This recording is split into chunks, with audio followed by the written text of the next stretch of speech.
Putri Anne baru-baru ini mengungkapkan salah satu keinginan terakhir Raja Charles, sebuah permintaan yang sangat pribadi dan mengejutkan baik Pangeran William maupun Pangeran Harry. Dalam keluarga kerajaan yang kerap ditandai dengan ketegangan, tersembunyi dan jarak emosional, pengumuman ini membuat kedua pangeran terdiam dan bingung akan arah masa depan mereka. Saat Pangeran Harry tiba seorang diri di Windsor untuk pertemuan mendadak tersebut, suasana pun terasa tegang.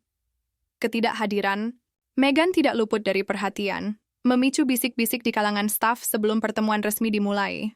Keputusan bahwa hanya Harry yang hadir menyampaikan pesan diam-diam, namun kuat tentang hubungan mereka dengan keluarga kerajaan. Di dalam istana yang megah, suasana dipenuhi dengan keheningan yang menegangkan. Raja Charles memanggil seluruh anggota, keluarga, dan peningkatan keamanan mempertegas bahwa ini bukan sekadar pertemuan kekeluargaan biasa. Namun, yang paling mengejutkan, Raja Charles memilih untuk tidak menyampaikan pesannya sendiri.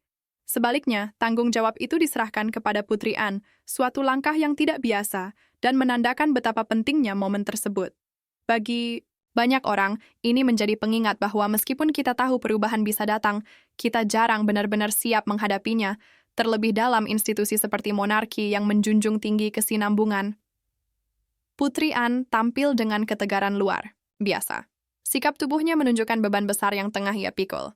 Ketika ia mulai berbicara, suasananya langsung berubah.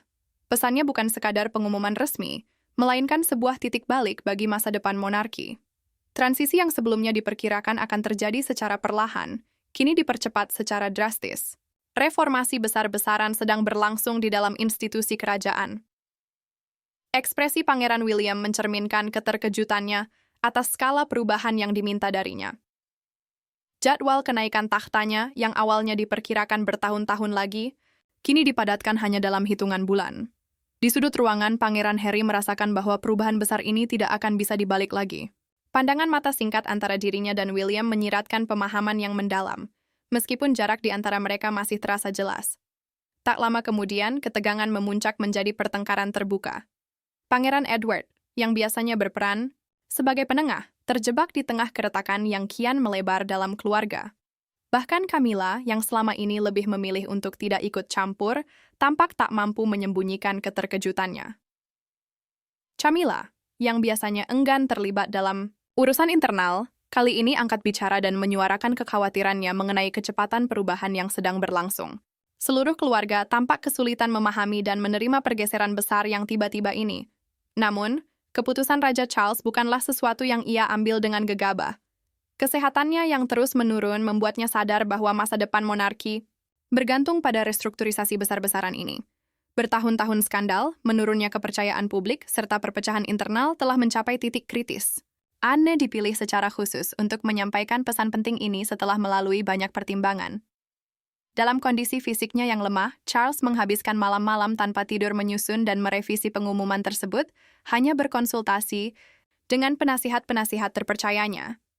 Di kalangan kerajaan, Putri Anne dikenal karena kejujurannya yang lugas, sifat yang terkadang berbenturan dengan kecenderungan istana yang lebih diplomatis. Namun, pada saat krusial ini, pendekatan the point yang ia miliki adalah tepat seperti yang dibutuhkan Charles. Dalam keluarga yang sering membalut kenyataan pahit dengan upacara dan simbolisme, Anne adalah satu-satunya orang yang bisa ia percaya untuk menyampaikan kebenaran apa adanya. Ketika Anne selesai berbicara, keheningan menyelimuti ruangan. Bahkan, para staf tampak menahan napas. Beban tradisi berabad-abad terasa seperti akan runtuh kapan saja. Rencana Charles tidak sekadar menyerahkan mahkota, tetapi juga mengevaluasi ulang posisi monarki di dunia modern. Dengan menurunnya tingkat dukungan publik dan meningkatnya sentimen republikan di negara-negara persemakmuran, Charles sadar bahwa institusi ini tak bisa lagi berjalan seperti dulu. Survei terbaru menunjukkan penurunan tajam dukungan dari kalangan muda Inggris, tren yang tidak bisa lagi diabaikan. Rencana Charles mencakup pengurangan jumlah anggota kerajaan yang menjalankan tugas resmi, membuka akses publik ke properti kerajaan, serta merombak sistem keuangan monarki dengan cara yang tak terbayangkan di masa pemerintahan sebelumnya. Ini bukan lagi soal mempertahankan tradisi, tetapi menyelamatkan keberlangsungan institusi kerajaan di era yang penuh skeptisisme. Pangeran William tetap akan mewarisi takhta, namun bentuk monarki yang akan ia pimpin sedang dibentuk ulang. Rakyat Inggris memang menginginkan William sebagai penerus setelah era Ratu Elizabeth berakhir. Namun kini, bukan hanya gelar yang menjadi sorotan, melainkan pengaruh, citra publik, dan apakah monarki masih relevan setelah berbagai cobaan yang telah dihadapinya. Keputusan Charles tidak muncul begitu saja. Ia dibentuk oleh hampir satu abad sejarah keluarga kerajaan. Krisis abdikasi tahun 1936, ketika Raja Edward ke-8 turun takhta, memaksa adiknya, yang belum siap, George ke-6, untuk naik menggantikan dan hampir menggoyahkan kestabilan kerajaan. Ketika George ke-6 wafat di usia muda pada tahun 1952, putrinya Elizabeth II harus memikul tanggung jawab besar sebagai ratu di usia yang sangat muda. Kini, sejarah seolah berulang dan masa depan monarki kembali berada di persimpangan. Tanggung jawab besar yang menyertai takhta adalah sesuatu yang sebagian besar orang baru sadari saat menginjak usia paruh baya. Charles tumbuh besar menyaksikan ibunya, Ratu Elizabeth II, mengorbankan kehidupan pribadinya demi tugas negara. Hubungan mereka yang kerap tegang membuat Charles memiliki pandangan yang kompleks tentang kewajiban sebagai anggota kerajaan. Ia melihat bagaimana mahkota secara perlahan menghapus identitas pribadi sang ibu, menjadikannya simbol negara yang hidup. Keinginan pribadinya selalu berada di urutan kedua setelah harapan publik. Saat Elizabeth wafat pada tahun 2022, monarki kehilangan tiang penyangga terakhirnya. Masa pemerintahannya yang berlangsung selama 70 tahun telah menutupi berbagai masalah mendasar dalam institusi kerajaan. Tak lama setelah itu, Charles didiagnosis menderita kanker, awalannya dirahasiakan, tetapi hal ini dengan cepat menyadarkannya bahwa waktu bukan lagi kemewahan yang bisa ia miliki. Urgensi untuk mengamankan masa depan monarki pun meningkat secara drastis. Setelah puluhan tahun mempersiapkan diri menjadi raja, Charles justru harus menghadapi kemungkinan bahwa masa pemerintahannya akan singkat akibat kondisi kesehatannya. Ironi ini tidak luput dari perhatian, baik bagi dirinya sendiri maupun para sejarawan kerajaan yang selama ini mengamati bagaimana suksesi dalam keluarga Windsor seringkali tertunda. Kini, dengan kesehatannya memburuk, Charles bertekad agar William tidak mewarisi kelemahan struktural yang pernah menyulitkan transisinya sendiri. Selama ini, Charles dikenal sebagai pewaris takhta yang sabar. Namun kini, waktu semakin menipis. Mahkota bukan lagi sekadar simbol, tetapi sesuatu yang rapuh dan perlu dilindungi dari kritik eksternal serta perpecahan internal. Setiap penampilan publik harus direncanakan dengan cermat, dengan dokter selalu siaga. Charles banyak mempelajari monarki Eropa dan kekacauan yang terjadi setelah abdikasi yang tergesa-gesa. Ia tidak ingin mengulangi kesalahan yang sama. Keputusan-keputusannya kini berfokus pada kelangsungan institusi, bukan sekadar warisan pribadi. Ia mulai menerapkan langkah-langkah transparansi keuangan yang belum pernah dilakukan sebelumnya, membuka diskusi tentang pengembalian artefak kerajaan ke negara-negara bekas jajahan, serta mengubah sebagian properti kerajaan menjadi perumahan publik, langkah-langkah yang hampir tak terpikirkan di era pemerintahan raja-raja sebelumnya. Di balik layar, William dan Kate perlahan mulai mengambil alih lebih banyak tanggung jawab. Laporan menunjukkan bahwa William kini turut menerima kotak merah berisi dokumen pemerintahan sebagaimana lazimnya seorang raja. Ini menjadi tanda jelas akan terjadinya transfer kekuasaan secara bertahap. Pangeran William kini dianggap siap jika sewaktu-waktu harus menduduki posisi tertinggi. Keterlibatannya dalam pertemuan dengan Perdana Menteri dan para pemimpin dunia semakin meningkat. Ia sedang dipersiapkan secara perlahan namun pasti untuk memikul beban mahkota. Peran penting Kate juga menjadi sorotan. Ia menempati posisi sentral tanpa pengumuman resmi atau sorotan berlebihan. Berbeda dengan Putri Diana yang kesulitan beradaptasi dengan kehidupan kerajaan, dan Meghan yang akhirnya menolaknya, Kate justru menjalankan perannya dengan tenang dan elegan. Kate menunjukkan kemampuan beradaptasi yang luar biasa dalam menghadapi tuntutan kehidupan kerajaan. Ia dengan tenang mengambil tanggung jawab sendiri, memimpin berbagai program yang berfokus pada perkembangan anak dan kesehatan mental, serta menjamu tamu-tamu kenegaraan dengan kepercayaan diri yang memukau bahkan para diplomat. Kawakan, Kate telah menjadi sosok stabil yang dapat diandalkan baik oleh publik maupun keluarga kerajaan. Meskipun William kelak yang akan mengenakan mahkota, Kate mulai menjadi jangkar emosional bagi masa depan monarki. Hubungannya dengan Raja Charles pun telah berkembang dari sekadar formalitas menjadi hubungan yang hangat dan penuh saling percaya. Raja kini kerap meminta pendapatnya dalam urusan keluarga, menyadari bahwa stabilitas yang dibawa Kate adalah sesuatu yang dulu tidak ia rasakan dalam pernikahannya sendiri. Berbeda dari banyak orang yang menikah ke dalam keluarga kerajaan dan mengandalkan koneksi aristokratik, Kate membawa sesuatu yang lebih berharga, keaslian. Latar belakang kelas menengahnya, yang dulu sempat dianggap terlalu biasa oleh beberapa anggota istana, kini justru menjadi penghubung penting dengan kehidupan masyarakat Inggris pada umumnya. Ratu Elizabeth bahkan telah melihat ketenangan dan keandalan Kate sejak awal, sementara beberapa, seperti Camilla, pada mulanya menganggapnya sebagai ancaman terhadap pengaruh mereka. Kekuatan Kate berasal dari kemampuannya tetap membumi, meskipun ia berada dalam institusi yang dibangun di atas tradisi dan hierarki. Cara dia menangani tantangan publik berulang kali membuktikan nilainya. Ketika Meghan Markle mengklaim bahwa Kate telah membuatnya menangis saat persiapan pernikahan, Kate memilih untuk tetap diam dengan anggun. Ia tidak mengeluarkan pernyataan atau melakukan wawancara. Sebaliknya, ia justru meningkatkan keterlibatannya dalam pekerjaan sosial dengan lebih banyak visibilitas. Sikap menahan diri ini menunjukkan kekuatan karakter yang mengesankan para penasihat kerajaan maupun masyarakat umum. Tingkat popularitasnya secara konsisten mengungguli sebagian besar anggota keluarga kerajaan lainnya, bahkan kadang melampaui William. Di balik tembok istana, pengaruh Kate lebih besar dari sekadar penampilan publik. Ia telah memodernisasi cara mengasuh anak dalam keluarga kerajaan, menekankan pentingnya pengalaman hidup di luar lingkungan istana yang serba istimewa. Ia telah mendapatkan kepercayaan berkat penilaiannya yang matang dan konsistensinya dalam pertemuan-pertemuan tertutup. Sementara yang lain menjadi sorotan karena skandal, Kate membangun kredibilitas melalui pengabdian yang dapat diandalkan. Pada upacara penobatan Raja Charles, kehadirannya mencerminkan arah baru monarki. Masa depan yang berdiri tegak di samping masa kini, siap melangkah maju saat dibutuhkan. Hubungannya dengan para anggota keluarga kerajaan muda, terutama putri, Charlotte dan Pangeran Louis, menjadikannya pusat emosional dalam keluarga. Para staf menyebut bahwa bahkan anjing Corgi sang ratu, yang dikenal pilih-pilih terhadap orang, merespons positif terhadap kehadiran Kate. Di dalam struktur keluarga yang sering dikritik karena dinginnya emosi, Kate perlahan menghadirkan pendekatan, pengasuhan yang lebih hangat, namun tetap dengan hormat terhadap tradisi. Tradisi tetap diperlukan, tetapi monarki kini menghadapi pengawasan yang belum pernah terjadi sebelumnya di era digital. Media sosial telah mengubah cara publik menafsirkan setiap tindakan keluarga kerajaan, dengan setiap penampilan dianalisis oleh jutaan orang secara daring. Para ahli hubungan masyarakat yang bekerja untuk istana kini memantau sentimen digital selama 24 jam, memberikan laporan harian tentang persepsi publik terhadap aktivitas kerajaan. Ini menjadi pergeseran besar dari masa pemerintahan Ratu Elizabeth ketika opini publik berkembang jauh lebih lambat melalui media tradisional. Charles dengan cepat menyadari kenyataan baru ini di awal masa pemerintahannya. Ia pun membentuk Dewan Media Sosial Kerajaan pertama, yang terdiri dari penasihat tradisional dan generasi muda yang memahami dunia digital untuk membantu menyusun strategi komunikasi daring. Meskipun awalnya ditentang oleh para penasihat istana senior, pendekatan ini telah membantu monarki merespons kontroversi dengan lebih cepat sebelum menjadi krisis besar.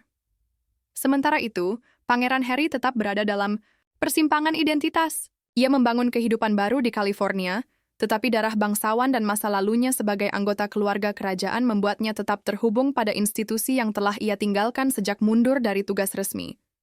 Harry masih menjadi bagian dari masa depan monarki, baik melalui garis keturunan maupun narasi pribadinya tentang kehidupan di balik dinding istana. Meskipun dalam pernyataan publik mereka masih menyebutkan kasih sayang keluarga, hubungan antara Harry dan William sebenarnya sangat retak. Mereka tidak pernah berbincang secara mendalam selama bertahun-tahun, dan ketegangan semakin memuncak sejak wawancara Harry dan Meghan bersama Oprah yang mengungkap diskusi internal keluarga tentang warna kulit anak-anak mereka. Memoir Harry, Spare, memperlebar jurang di antara mereka dengan pengakuan adanya bentrokan fisik antar saudara serta penggambaran tidak menyenangkan terhadap William dan Kate. Para staf istana yang pernah bekerja untuk kedua pangeran melaporkan bahwa William enggan membicarakan Harry secara pribadi dan selalu mengganti topik jika nama saudaranya disebut. Rumor menyebutkan bahwa Harry masih menyimpan berbagai pengungkapan lain yang belum dirilis.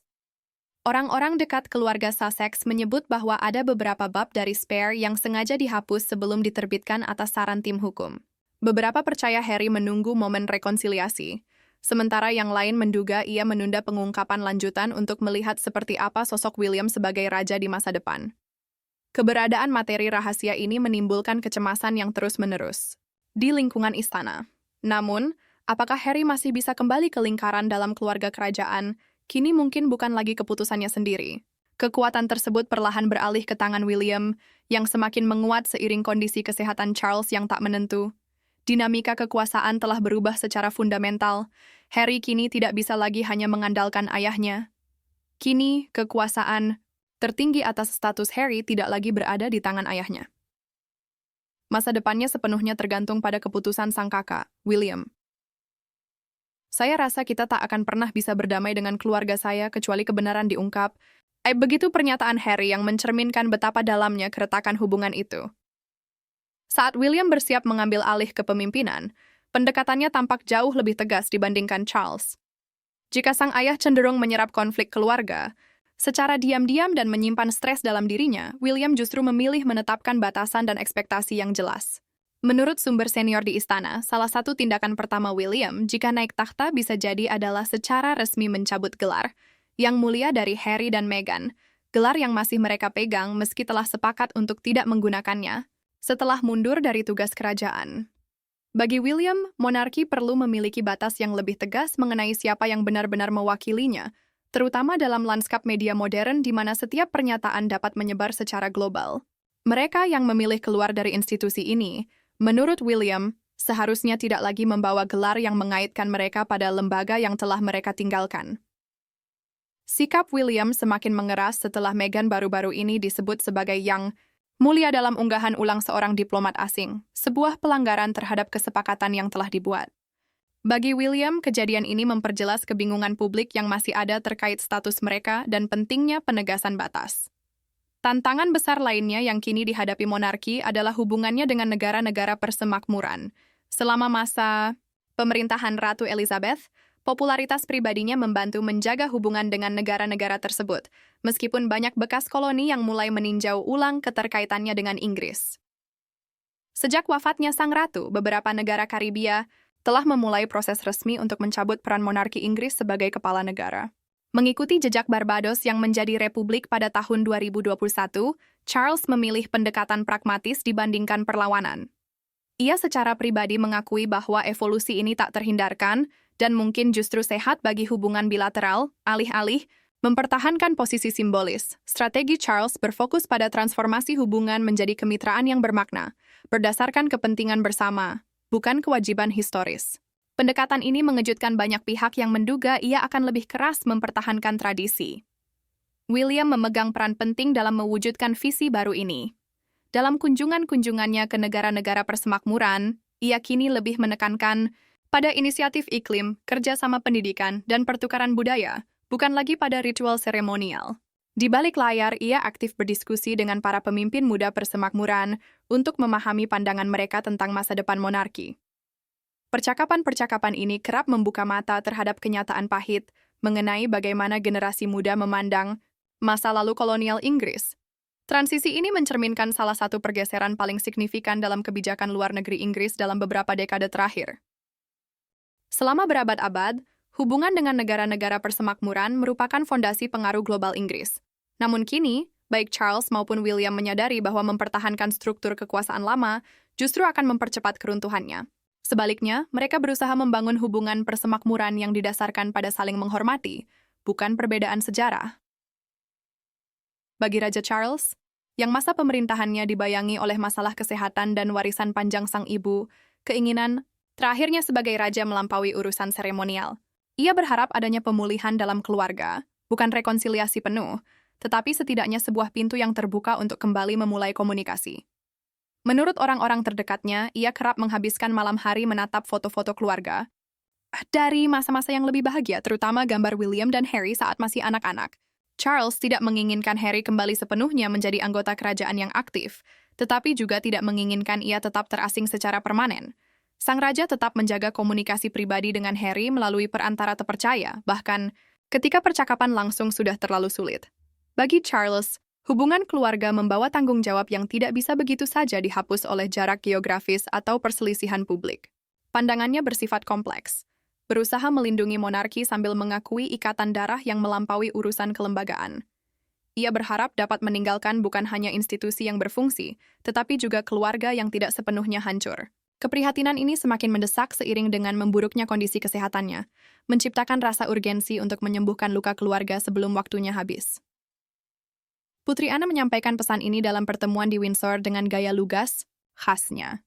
Sebagai sosok yang dihormati baik oleh William maupun Harry karena pendekatannya yang langsung dan tanpa basa-basi, ia menyampaikan harapan Charles sebagai bentuk kewajiban, bukan karena emosi. Namun bahkan Anne pun memahami bahwa rekonsiliasi hanya mungkin terjadi jika kedua belah pihak bersedia. Sesuatu yang secara pribadi ia ragukan dapat terwujud dalam waktu dekat. Tim medis kerajaan telah menyarankan agar Charles menghindari tekanan emosional selama masa pengobatan, sehingga keterlibatan langsung dalam memperbaiki hubungan kedua putranya menjadi hal yang mustahil. Sebagai gantinya, ia telah menugaskan penasihat paling terpercayanya untuk menyusun jalur komunikasi potensial yang bisa diaktifkan ketika waktunya tepat. Rencana-rencana tersebut kini tersimpan rapi dalam brankas pribadi di ruang kerja Raja Charles, dan akan dijalankan bila kondisi kesehatannya memburuk secara signifikan.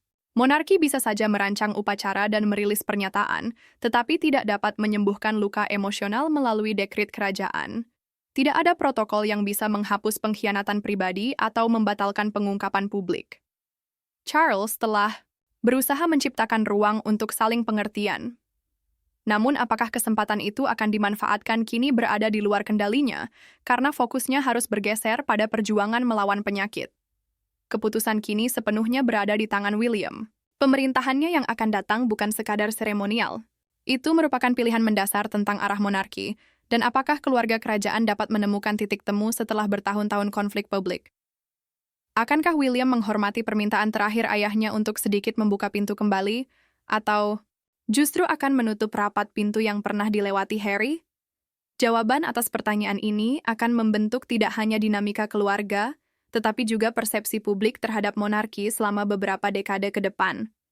Di balik tembok istana, para penasihat berdebat soal strategi dan waktu yang tepat.